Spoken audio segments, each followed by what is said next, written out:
Hello friends, welcome to our YouTube channel. 30 दिसंबर 2020 के MCQs ready है, तो चलिए स्टार्ट करते हैं। Question number 1, which of the following statement is or are correct? First, in India income gap between agriculture and non agriculture shows agriculture distress. Second, export of domestic production helps in preventing prices of farm produces fall to very low. तो चलिए देखते हैं correct answer क्या होगा। Correct answer is C, both 1 and 2। ये दोनों statement correct है। India के अंदर एग्रीकल्चर डिस्ट्रेस का एक रीजन ये है कि agriculture and non agriculture income के बीच में गैप बहुत ज्यादा है। अब ये डेटा आपको कहां से मिलेगा?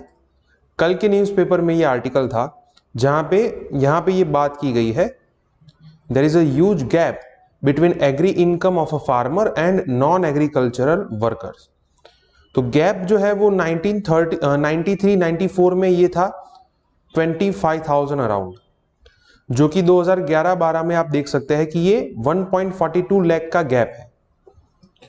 तो इसकी वजह से एग्रीकल्चर डिस्ट्रेस पैदा होता है। प्लस अभी गवर्नमेंट की पॉलिसी क्या है, तो ये भी यहां पे बताया गया है कि गवर्नमेंट को इसकी प्राइसेस जो है वो गिरने से बचानी है।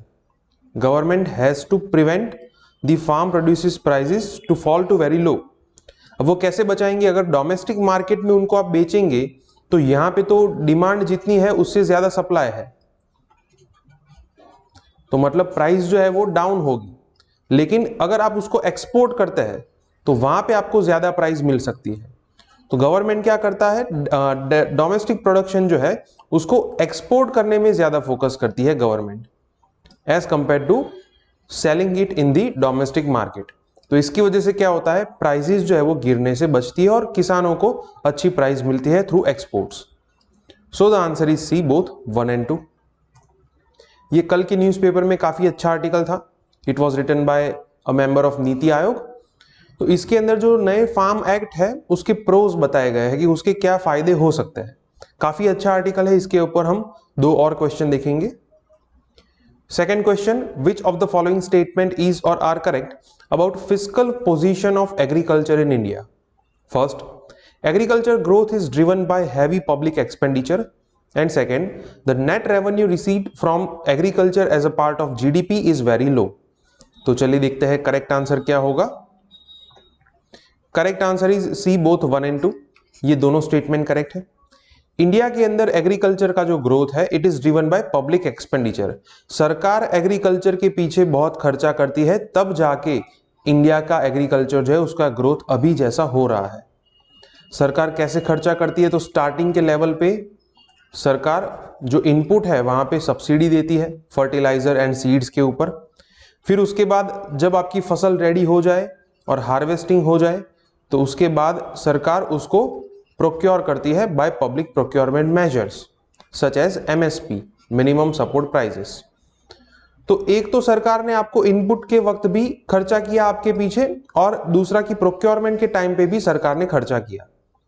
तो इसकी वजह से क्या होता है कि government expenditure is very high, whereas income is not that much of high as compare to expenditure.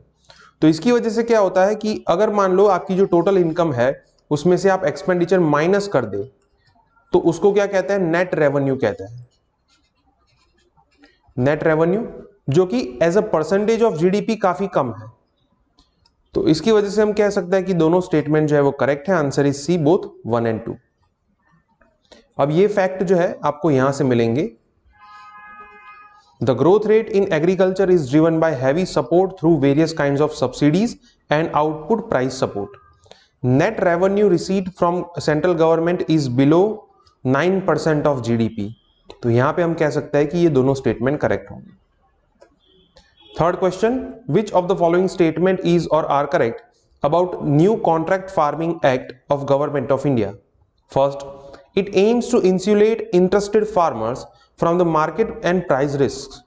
Second, it is compulsory for the parties to do the business once the agreement is finalized. And third, it will bring new capital and knowledge in the agriculture. तो चलिए देखते हैं correct answer क्या होगा। Correct answer is C, 1 and 3। Second is incorrect. Contract farming से क्या होगा, तो जो इंटरेस्टेड फार्मर्स है, those who are involve in this kind of contract farming, तो वो मार्केट एंड प्राइस रिस्क से बच जाएंगे। तो ये फर्स्ट जो है वो करेक्ट होगा। Second is incorrect because it is voluntary in nature.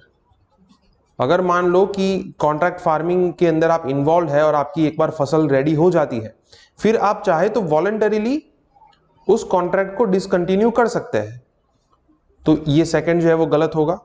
Third is correct कि इसकी वजह से जो बड़ी कंपनीज है वो एग्रीकल्चर के अंदर इन्वेस्ट करेगी तो ज्यादा मात्रा में कैपिटल भी आएगी and they have sufficient knowledge for research and development also. So the answer is C 1 and 3।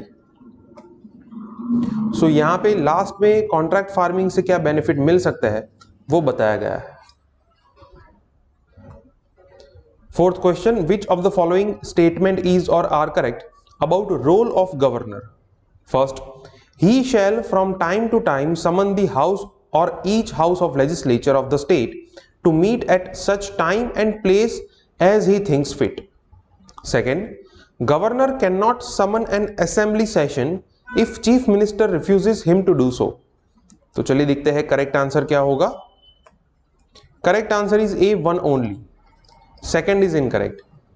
First जो है वो करेक्ट है as per the article 174 of the constitution.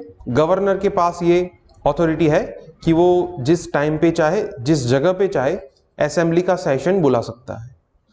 But यहां पे ये भी है कि he will act on the aid and advice of the council of ministers.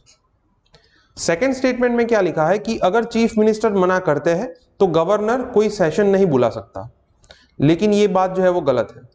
There are certain discretionary powers given to the governor. अगर governor को ऐसा लगता है कि चीफ मिनिस्टर के पास हाउस के अंदर मेजॉरिटी नहीं है and the opposition is trying to pass no confidence motion against the current government, तो तब जाके वो चीफ मिनिस्टर अगर मना करता है फिर भी असेंबली का सेशन बुला सकता है for passing of this kind of motion. So the answer is A 1 only। सो केरला के जो गवर्नर है उन्होंने फाइनली असेंट दे दिया है असेंबली सेशन का, तो तब जाके ये गवर्नर और गवर्नमेंट के बीच में जो कन्फ्लिक्ट चल रहा है वो अभी एंड हो गया है।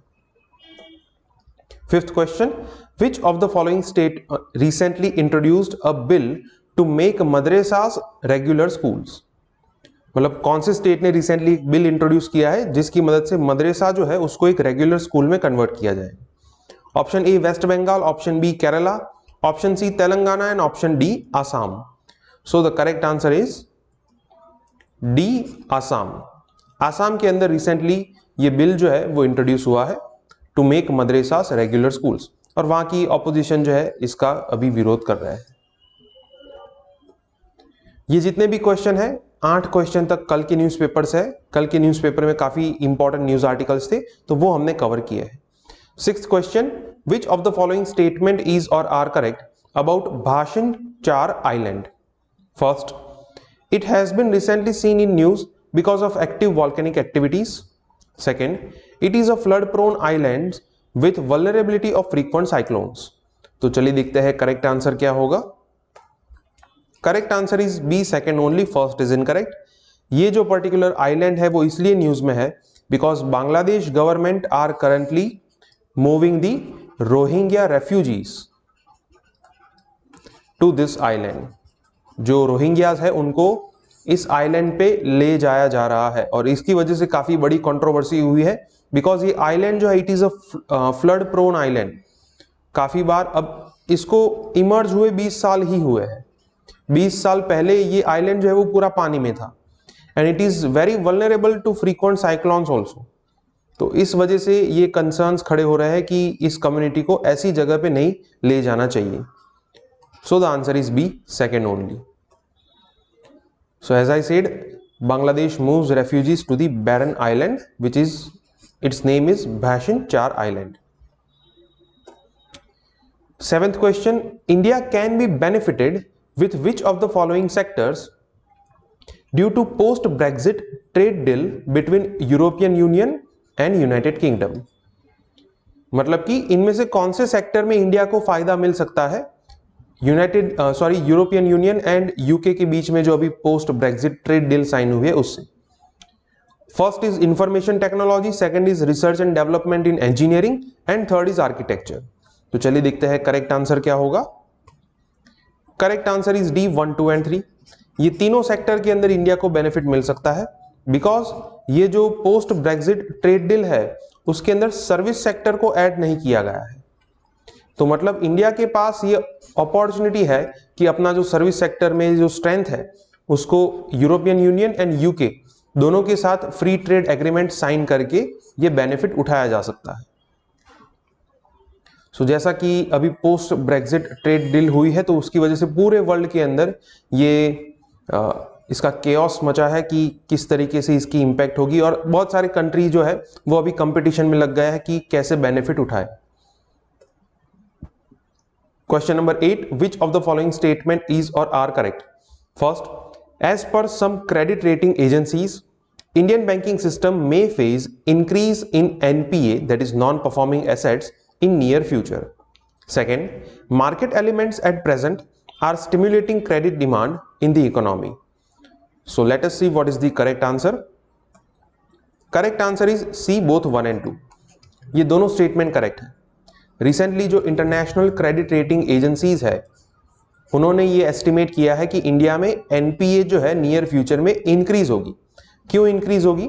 Because there are certain market elements such as lower interest rates, improved business volumes, better job prospects and income level। तो इसकी वजह से क्रेडिट डिमांड जो है वो इंक्रीज होगी, लोग ज्यादा पैसे मांगेंगे। अगर क्रेडिट डिमांड इंक्रीज होगी it will lead to higher NPAs also. So the answer is C, both 1 and 2। ये भी कल के न्यूज़पेपर में इकोनॉमी के सेक्शन में ये आर्टिकल था।